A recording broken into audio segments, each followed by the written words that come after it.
Greetings to you all.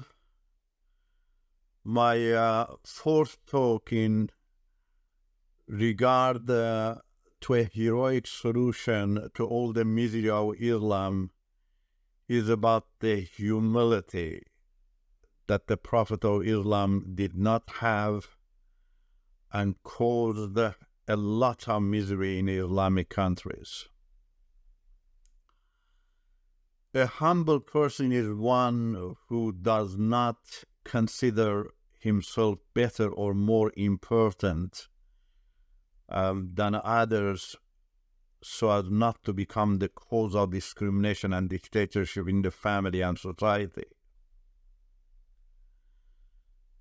A humble person loves peace and sacrificially paves the way so that people can live together in peace and harmony. But an immodest person is someone who is unable to see the importance of others and therefore looks for every opportunity to abuse their rights. In the last 10 years of his life in Medina, when the Prophet of Islam reached the peak of his power, he and his new Quranic revelation no longer showed humility. To satisfy his carnal desires with slave and captive girls, he even violated his oath to his wife secretly. In Surah Tahrir, verses 1 to 5, we see that his wives protest the violation, but instead of apologizing, he threatens his wife with divorce and further reveals verses that Allah is not happy with their protest. Does a true prophet justify his sensual, lustful deeds? It is really surprising that Islam is called the perfect religion with such a leadership. We also read in Surah Al-Ahzab that the Prophet of Islam desired to get Zainab, the wife of his adopted son Zayd, divorced so that she could become his own wife. He was planning to declare this secret in a religious way to achieve his dream. It was at this time that he announced receiving verses from Allah for the legitimacy of adopted father's marriage to his adopted son's wife. Zayd, the adopted son, therefore had no choice but to divorce Zainab so that she could become Muhammad's wife. The Prophet of Islam had many wives and 6 slave girls. But not satisfied with this, he targeted the only wife of his adopted son and caused him to divorce his wife for his lustful, sensual desire. Is this truly humility? It is not. It's a complete abuse of authority and betrayal of his adopted son and Zainab. His Quran in Surah An-Nisa, verse 34, also made it legal for husbands to beat their wives. Is this humility? In Surah At-Tawbah, verse 23, the Prophet of Islam commands immature children to rebel against their unbelieving guardians or less faithful Muslims. Is this humility? He could not bear to hear criticism from anyone among his colleagues and followers. So much so that even through the Quran in Surah Al-Ahzab, verse 36, he made it rule that no one has the right to comment on his decision. killing his own critic was his first priority. Whereas the humble person is known for his patience in listening to the thoughts of others. Only proud people have the appetite of a dictator and do not allow others to speak. In regard to non-Muslims, also the Prophet of Islam not only banned interaction with them, but also allowed them to be looted. In Surah Ali Imran, verse 118, he accuses non-Muslim of all kinds of wrongdoing and tell Muslim not to befriend them.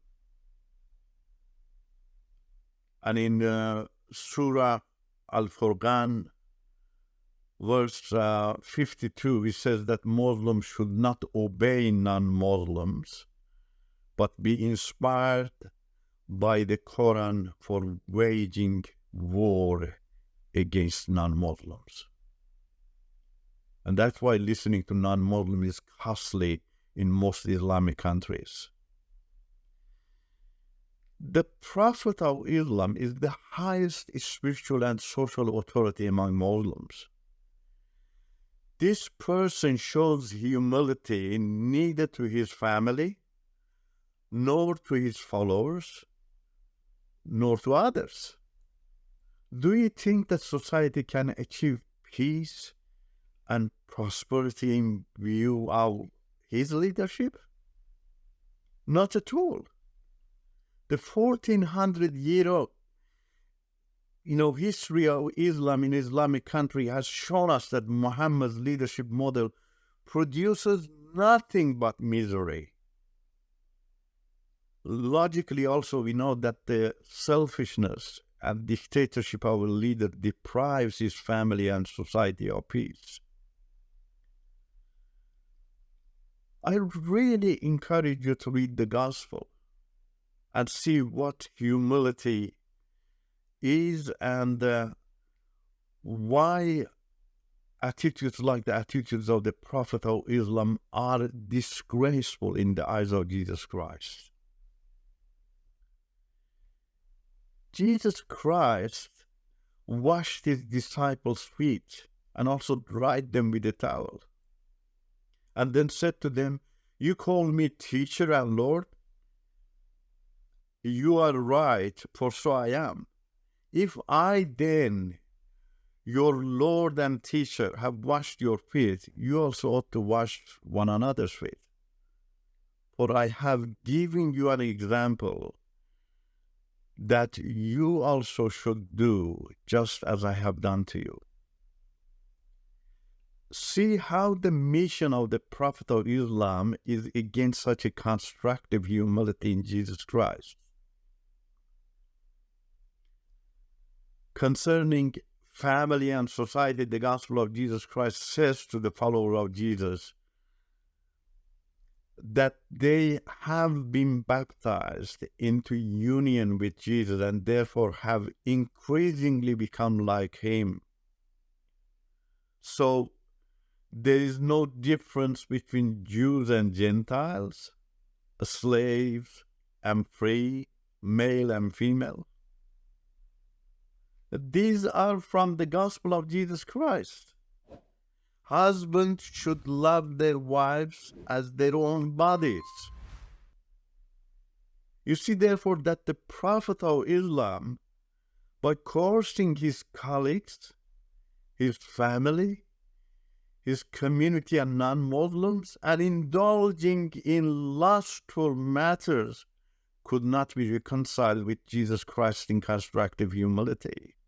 Because the lack of humility and sacrifice in the life of the Prophet of Islam has not provided a good example of leadership in Islamic countries, this has resulted in untold misery. You Muslims have not been and will not be able to overcome the misery with the self-indulging leadership style of the Prophet of Islam. You need to turn away from Islam and clothe yourself with the humility of Jesus Christ. Please do not let the baseless propaganda of Muslim teachers about the gospel distract you from reading the gospel. Also, please do not let the dark spots of Christian history discourage you from reading the gospel. The gospel is from the heart of Jesus, but not the history of Christianity.